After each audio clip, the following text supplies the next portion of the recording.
taped case. It's also a live case transfer from Nanjing, our center, to GW-ICC 2023. I think it's August 4th. And also Professor Zhang is the chairman of this session, of this live demonstration. Let me introduce the case.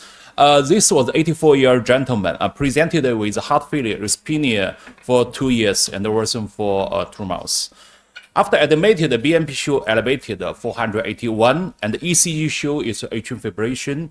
S score is moderate risk, only 4.8. And also clinical diagnosis is valvular heart disease with a severe AR and atrial fibrillation with NYHA is 3 type. On the right panel, you can notice this is a TT baseline TC of this patient. It's enlarged. You can notice enlarged LV and also severe aortic regurgitation. And according to the TE measurement, you can see the VCM is 8 millimeter jet-wise compared with LVOT-wise is 65, EROE is 0.41, and RF is 58. It's a typical severe aortic regurgitation with a dilated left ventricular with impaired left ventricular function, LVEF only 30%. And also you can notice there is a mild to moderate hypertension of the PASP. So considering it's a very, very elderly patient, 84 years old, so after discuss with the family, decision was made to perform a TAVR procedure for this typical AR patient, although it's off-label until now. So CT analysis is very, very important for the TAVR procedure, especially for the strategy and the TAVR size selection.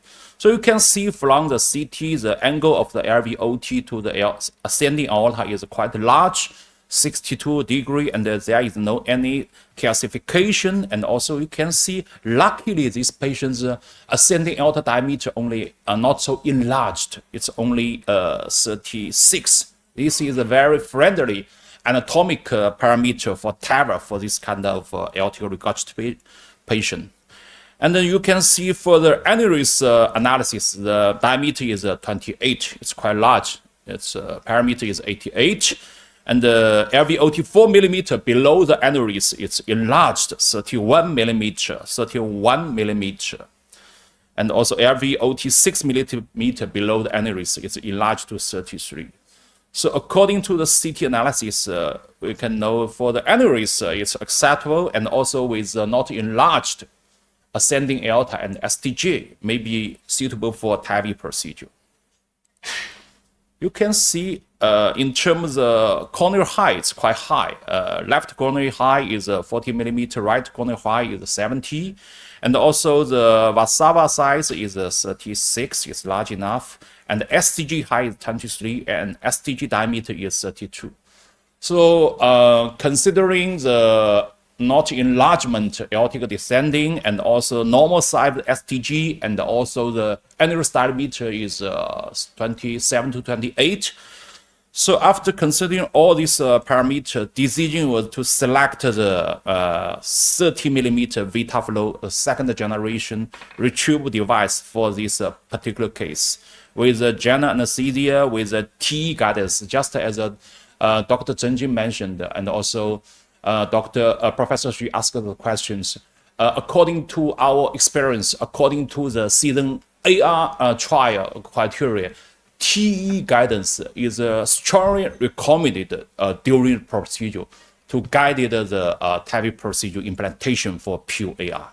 And another not so friendly anatomic is you can see very touch CT segment at the descending aorta. So for this case, we will consider body wire with two Landquest wire just across the descending aorta to support the TAVR device crossing the descending aorta. And also you can see the iliac and the femoral artery is not enough. So next is a taped case. So let me play the video. 有声音吗？没能放声音吗？我这个有声音录播的，但听不到。Okay, so let me explain the procedure. Actually, you can see during the procedure with the body wire support. So I advanced the Vita flow 30 millimeter valve. At this time, you can see we simultaneous use TE guidance. Then we go to the IO caudal view. It's overlapping view, right and the left cuts overlapping, which were this projection will be used to guiding the valve deployment. So at this time, you can see I advance valve TAVR valve cross into the aortic valve. Then I think at this time, as most important is according to the pre-procedure CT analysis. So the landing zone, there is 3 parts. One is aneurysm, second is STJ, the third is ascending aorta. So for me, my plan is just deploy the valve, the bottom of the TAVR valve at the level of the aneurysm, or just below the aneurysm, 2 millimeter. So how to stabilize the valve? I think the most important thing is a collaboration between the operator and the first assistant. Second, I think during the procedure, during the deploy the valve, we will use a rapid pacing, routinely up to 140 BPM. At that time, I think the pressure, the BP will decrease to 60 to 70 millimeter mercury, will stabilize the valve deployment. You can see now we gradually deploy the valve.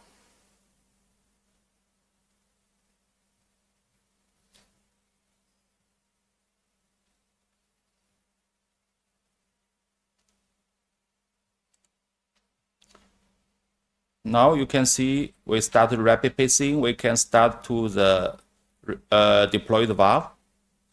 The deploy device is not manually, it's electrically. So compared with the manual deployment, so electromotor deployment can achieve a more stable deploy during the procedure. You can see with the rapid pacing, BP was down to 70 degrees. We fastly deploy the valve to the retrievement point. And also in the left panel, you can see the TE imaging show the valve is very stable. Just you can see this is LVOT view. You can see the upside is non-cusp aortic and the mitral curtain. You can see at a non-cusp. The position may be only maybe a 0, something like the anterior. It's a septal level, maybe 5 millimeter. So at this time, the valve still stable. Then we stopped it at the stop pacing. At this time, we'll do the contrast injection to confirm the position is good, is the position what we need. You can see at this time, the valve is good, and the position at the non-coronary cut slap is just at the 0 position, just in the anterior position. And the anterior septal, you can see, is another view, LL projection. So we also do the aortic root injection. You see, it's same, and also TE show is stable.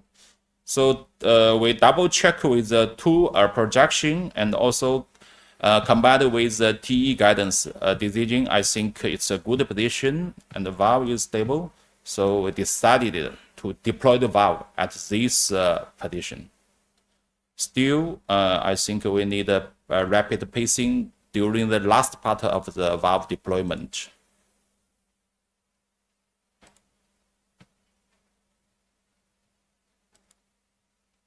You see, this is the last part of deployment. Still rapid pacing, 140 degrees. Then finally, we successfully deployed valve. You can see the position is good, very stable. The level, position level just under the annulus level 2 millimeter. So there is from the TEE, you can see there is no PVL, and the valve operation function is good. So you can see the valve is at a good position with a normal valvular function.